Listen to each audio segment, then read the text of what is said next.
Fala pessoal, tudo bem com vocês? Inscreva-se no canal e vamos juntos. Um cenário novo, novo momento do canal, contando com a sua inscrição, o seu like no vídeo. Vamos ajudar a bater a meta de 1 milhão? Conto muito com você. Obrigado a todo mundo que está se inscrevendo, beleza? Não se inscreveu ainda? Bora lá, bora me ajudar. Vamos nessa. Vamos falar do Timão que perdeu para o Juventude. Esse Juventude, hein? Aprontou na semifinal contra o Inter, dificultou a vida do Grêmio na decisão, começou empatando contra o Criciúma e agora venceu o Corinthians.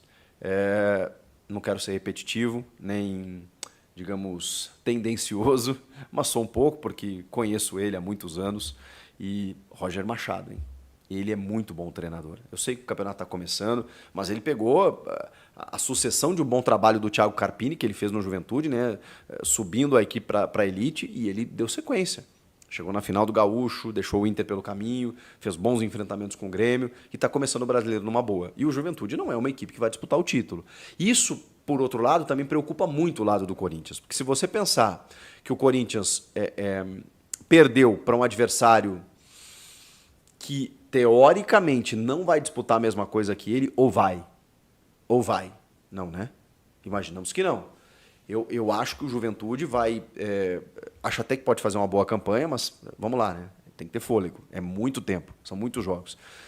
Então eu acho que o Juventude em algum momento vai se atrapalhar pela dificuldade de elenco, que é natural, pela qualidade dos outros, e vai disputar a permanência. E pode até ser que essa permanência não seja lá no sufoco, brigando para não cair, dentro da zona do rebaixamento, não. Pode ser uma permanência ali em 10º e tal. Eu acho que esse é o campeonato do Juventude.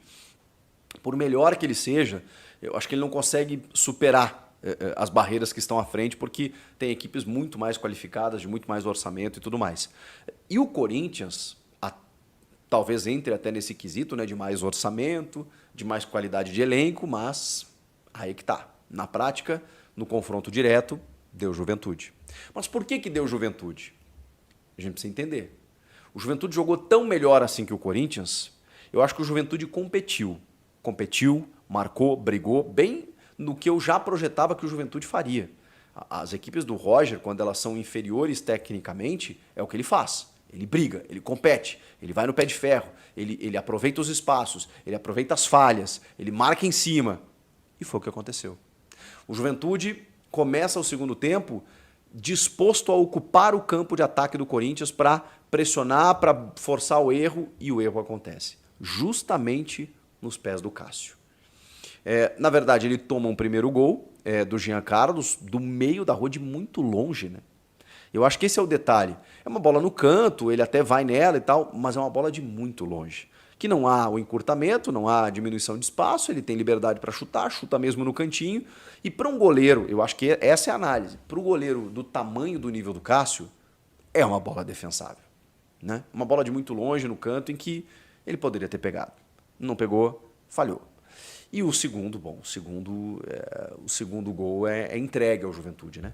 Uma saída de bola completamente equivocada do Cássio. E aí o Jean Carlos, de novo, ocupa, avança, cruza e o Lucas Barbosa faz o gol, o segundo gol. Ali o Corinthians desmancha, emocionalmente inclusive. Estava disposto a reagir, estava criando algumas oportunidades. Quando ele toma duas pancadas, uma atrás da outra, com falhas do seu capitão, acabou. E aí eu pergunto para você, onde está, o que está na conta do técnico por conta de uma derrota com erros individuais? Porque antes do 2-0, o Yuri Alberto perde um gol. E assim, sou um defensorzaço do Yuri. Acho que o Yuri corre, se entrega, tá com números muito bons esse ano, tá se recuperando, um menino muito do bem, mas ele perdeu um gol. Perdeu um gol que não pode perder. Num jogo em que você está fora de casa, condições adversas, um adversário que, enfim, tá voltando para a Série A, não quer sofrer já no seu segundo jogo, o primeiro deles em casa, então não dá para ter esse tipo de vacilo. E o Yuri chutou em cima do goleiro. Aí não dá. Sozinho. Numa arrancada e o jogo estava 0-0. Ali o Corinthians abriria o placar. Depois disso, o Corinthians toma duas pancadas e aí, obviamente, o time desaba dentro de campo. Mas ainda assim, passou um tempinho, o Antônio ou Bruno Lazzaroni, né? Começaram a fazer algumas trocas e o time começou a ficar em cima e tudo mais, até parecia que ia reagir, mas rondando muito a área, né? Que é o que esse Juventude costuma fazer. Mesmo quando ele se defende, irmão, tu não entra. É um negócio maluco. Os caras criam uma blitz, eles marcam muito e aí tinha sempre o risco do contra-ataque. E quase que o Corinthians tomou um terceiro gol em várias oportunidades. Voltando na escalação inicial, o Antony mudou o time. Porque eu não imaginava que ele fosse fazer isso. Eu queria o Coronado titular, eu queria ver mais o Coronado, eu queria ver Coronado e Garro juntos, queria tudo isso.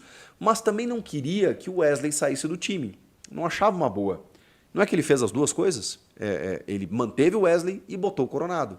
Só que aí ele tira um volante. E aí ele deixa só o Ranielli com o Garro e o Coronado na armação. Enquanto eles estiveram em campo no primeiro tempo, eu acho que funcionou. O Corinthians estava criando, o Corinthians estava retendo a bola. E o Juventude, enfim, com dificuldades. Por quê? Porque o Garro, cara, acho que foi a melhor partida dele com a camisa do Corinthians. Posso estar errado, mas para mim foi a melhor partida dele. Ele individualmente, cara, ele buscou o jogo o tempo inteiro. E a entrada do Coronado, para mim, potencializou o Garro. O Coronado é muito bom de bola, mas assim, muito bom de bola. Que inteligência para jogar. Ele tem drible, ele tem arranque, ele tem qualidade, ele tem passe, ele tem lançamento. Ele é muito bom de bola. E ele entrou mais à direita, o Garro mais à esquerda, mas eles invertiam também. Muitas vezes o Coronado ia mais por dentro, o Garro pintava aqui na direita para fazer triangulações num 4-3-3. Eu imaginei que quando o Garro e o Coronado jogassem juntos seria um 4-4-2. Não. Ele manteve num 4-3-3, com só o Ranielli à frente da defesa, Garro e Coronado, Wesley, Yuri e Romero. O Romero também perdeu um gol de cabeça. O Yuri perdeu esse gol que eu falei para vocês. O Wesley tentou algumas jogadas lá e tudo mais, e aí a gente acabou tendo as trocas depois. Então, o Hugo, né, aquele lateral pelo lado esquerdo, centralizando, o Fagner do outro lado.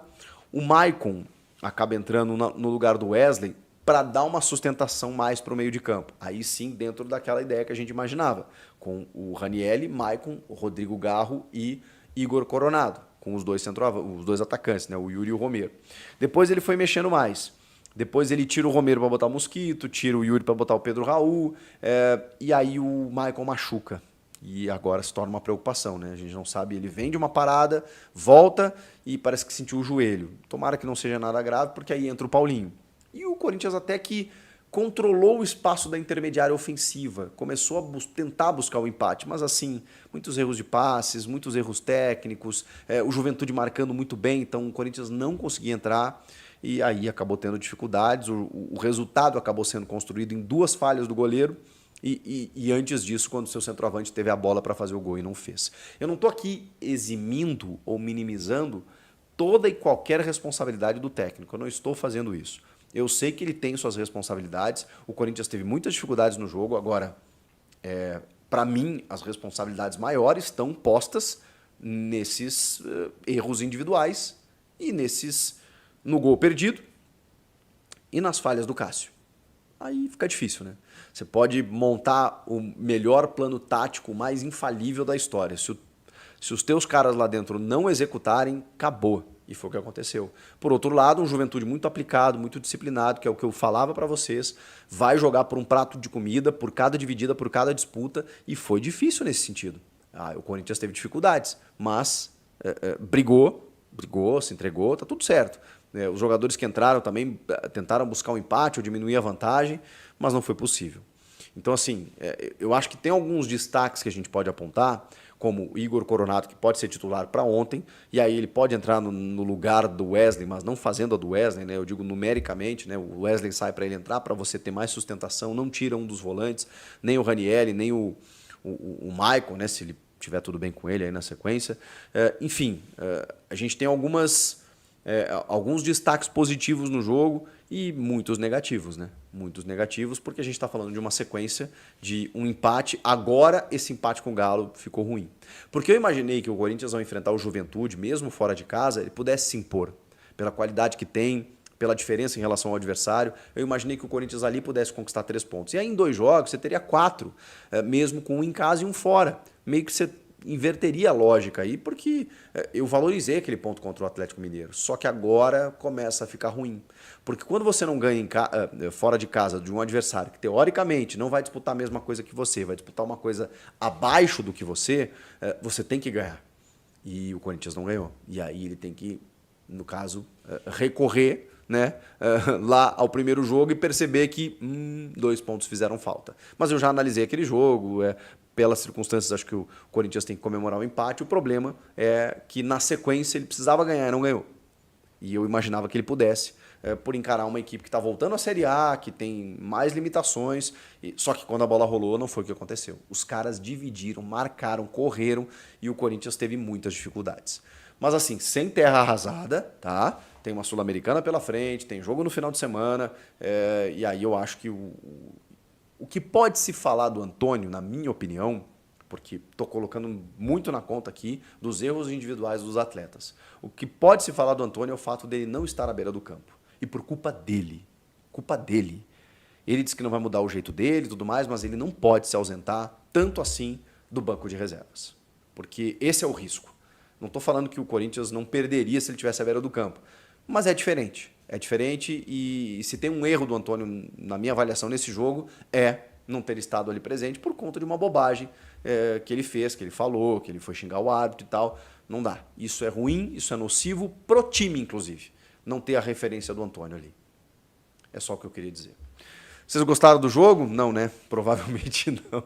A não ser os torcedores da papada lá do Juventude, que estão provavelmente comemorando muito essa vitória sobre o Corinthians. Os corintianos devem estar preocupados pelo momento de tabela, pela perspectiva futura, porque sabe que precisam contratar. O Pedro Raul entra no segundo tempo, dá umas cabeçadas ali, mas não consegue furar o bloqueio do Juventude. E isso é um problema, porque o Corinthians entrega 2 gols para o Juventude e depois não consegue fazer um golzinho sequer e sai derrotado. Para uma equipe que, repito, não vai disputar a mesma coisa que ele. Ou vai? Comenta aqui. Inscreva-se no canal, tô aguardando, hein? Até a próxima. Tchau. Mais um blend de informações aqui no canal Café do Setorista, com muita informação em relação ao mercado da bola do Timão. Nesse vídeo eu vou te falar, por exemplo, se o Hernani já está apalavrado com o Corinthians. Vou te falar também sobre Lucas Evangelista. Eu tenho atualização sobre o interesse do Corinthians no jogador, a atualização do caso. E tem também a questão de Kaique, adversário do Corinthians no Campeonato Brasileiro, o volante do Juventude, está totalmente descartado pelo Timão. Vamos falar sobre isso também. E ainda tem o adversário do Corinthians na Copa do Brasil, é o América de Natal. E o América de Natal é SAF, talvez não seja essa baba que nós estamos pensando. Tudo isso agora nesse blend de informações. Já sabe qual é o seu adversário da Copa do Brasil, da terceira fase da Copa do Brasil. E eu tô aqui para te ajudar a descobrir quem é o América de Natal, meu amigo. Porque não dá para a gente ir às cegas para esse confronto, tá? Antes de falar do América de Natal, quero dizer que o Corinthians já definiu o adversário, o América de Natal, Rio Grande do Norte, e já está definido também, definida que a partida de ida, tudo isso foi sorteado, vai ser realizada na Arena das Dunas, no Rio Grande do Norte, tá? E, claro, a classificação vai ser decidida na Neoquímica Arena, jogo de volta na Neoquímica Arena. As datas reservadas para as disputas são de meio de semana, como costumam ser realmente na Copa do Brasil, tá? Dias 1º e 22 de maio. A CBF ainda vai divulgar os dias e horários exatos logo, logo, tá bom? Então, nessa fase da competição, são 32 equipes, jogos de ida e volta, classificação, claro, quem passar vai para as oitavas de final, tá? Entram agora no campeonato os outros 12 clubes vindo da classificação direta da Conmebol Libertadores da América. O campeonato, claro, vai ficando um pouco mais difícil, tá certo? É isso aí, o Coringão que tem 3 títulos da Copa do Brasil. Só para você entender um pouco quem é o América de Natal, o América de Natal está longe da Série A do Campeonato Brasileiro há muito tempo. A última vez que o América de Natal disputou a Série A foi em 2007. E o América de Natal também está muito longe da Série B. hoje está na Série D do Campeonato Brasileiro, caiu no ano passado, estava na C, foi para B, né? Enfim, uma desilusão para o torcedor. É um time de muita torcida no Rio Grande do Norte, é um time de massa lá, tá? E a última participação na Série B foi em 2014. Então, 2014 na Série B e 2007 na Série A. Mas tem uma questão aí importante, tá? É um clube que tem uma história aí centenária, né? Uma torcida apaixonada, e agora vai contar com uma infraestrutura um pouco mais moderna, tá? Aliás, já tem uma infraestrutura muito boa nas categorias de base, tá? E agora o time que, né, sofreu a queda no ano passado para a série D virou SAF, tá? Isso mesmo, tá? Minou para ser uma SAF, a SAF que começou a investir no clube desde 2023, né, de setembro de 2023, um mês depois da queda para a Série D, tá? Só para você entender, o Pedro Weber, CEO do grupo IP Capital, a sociedade anônima do futebol, que agora detém 80% do clube, tá? Promete um investimento de 174 milhões de reais ao longo dos próximos 5 anos e recolocar aí o Mecão, né, o Mecão Potiguar, entre os 30 ou 40 melhores times do Brasil, tá? Orçamento e organização, enfim, agora fica por conta aí da SAF, tá certo? Resultados em campo, né? Bom lembrar que o América de Natal já havia sido campeão ano passado, né? Do estadual, e esse ano ganhou, né? Não precisou nem ter final, porque ganhou o primeiro e o segundo turno. Então já não é um time bobo também, tá? Então o Corinthians tem que tomar cuidado aí para não ser surpreendido. É um time com SAF que vai fazer investimentos, tem feito investimentos desde a queda e não duvido nada que faça investimentos, inclusive para esse jogo contra o Corinthians, tá? Porque é importante para eles. Deixa o like, inscreva-se no canal, vamos seguir falando do Coringão. Corinthians enfrenta o Juventude, ou se você estiver assistindo esse vídeo depois do jogo de quarta-feira em Caxias do Sul, né? O Corinthians já enfrentou o Juventude então. Mas enfim, né, eu estou gravando o vídeo aqui antes da partida Corinthians e Juventude. O Corinthians tinha interesse no jogador Kaique, né? Do Juventude, volante de 28 anos, fez uma consulta e descartou totalmente, tá, a contratação do jogador. Quem está dando isso hoje, ou quem deu isso ontem, está atrasado. Eu já falei para vocês já, né, desde a semana passada que o Corinthians não tinha mais interesse, que o Corinthians pulou fora, tá? E surgiu algumas informações hoje, acho que é por causa do jogo contra o Juventude, enfim, falta de assunto, querer linkar Corinthians e Juventude, né, talvez as pessoas façam esse link. E a gente vê nas redes sociais esse tipo de pergunta ainda. Então, gente, deixar bem claro, até por conta dessas notícias que saíram hoje, eu voltei a falar com fontes importantes no Corinthians que me confirmaram que o interesse é zero. Aliás, foram 2 fontes importantes, as 2 me confirmaram que o interesse do Corinthians hoje no Kaique é zero. Zero. Já teve interesse, perdeu o time, entendeu? O Corinthians foi lá, consultou, descobriu que vale mais de 10 milhões de reais, que o Juventude, né, não ia liberar facilmente. O Corinthians não está a fim de pagar mais de 10 milhões de reais, 12 milhões, 13 ou 14 milhões de reais para um jogador de 28 anos, que na verdade nunca vingou no futebol brasileiro, né? Somente agora no Juventude que começa a se destacar. Então tá aí, totalmente descartado, hein? É zero, acabou Kaique, sonho de Kaique, de falar de Kaique no Corinthians. Encerramos o assunto hoje. Comenta aqui embaixo. Olha só, uma atualização importante para vocês, hein? O Lucas Evangelista, lembra que o Neto trouxe com exclusividade que o Corinthians tinha interesse no Lucas Evangelista e no Hernani, né? Lucas Evangelista do Red Bull Bragantino e o Hernani, o jogador que pertence ao Parma da Itália. Depois dele soltar essa informação, eu fui avançando, principalmente na questão Hernani, tá? Então já vou falar dos dois agora aqui, e a gente já encerra esse vídeo já agora. Primeiro, né, o Hernani é um jogador, a gente pode dizer que está apalavrado com o Corinthians? Cara, eu arriscaria que sim, porque só que esse apalavrado parece que é um jogador que já está contratado, então não quero usar esse termo apalavrado, mas é um jogador que já aceitou as bases salariais que o Corinthians ofereceu, salários e luvas, ok, tá? E como eu já havia dito, também até informado vocês sobre essa proposta salarial, sobre o Hernani ter gostado muito, o Corinthians também acredita que não terá dificuldades em conseguir a liberação do Hernani junto ao Parma da Itália. Jogador de 31 anos, é aquele jogador que o Corinthians está focado em contratar. Diz que eu conversei com fontes que falam que é um jogador que tem conhecimento, domina a posição, que é muito bom jogador, experiente, que pisa na área, que tem bom passe, que é bom na marcação, que é bom na bola aérea, enfim, ainda infiltra bem. É esse o jogador, é um pedido exclusivo do técnico Antônio Oliveira. Ele já aceitou as bases salariais, mas isso também diz muito, mas não diz nada, né? Porque se o Corinthians não conseguir a liberação junto ao Parma, ele vai ficar por lá.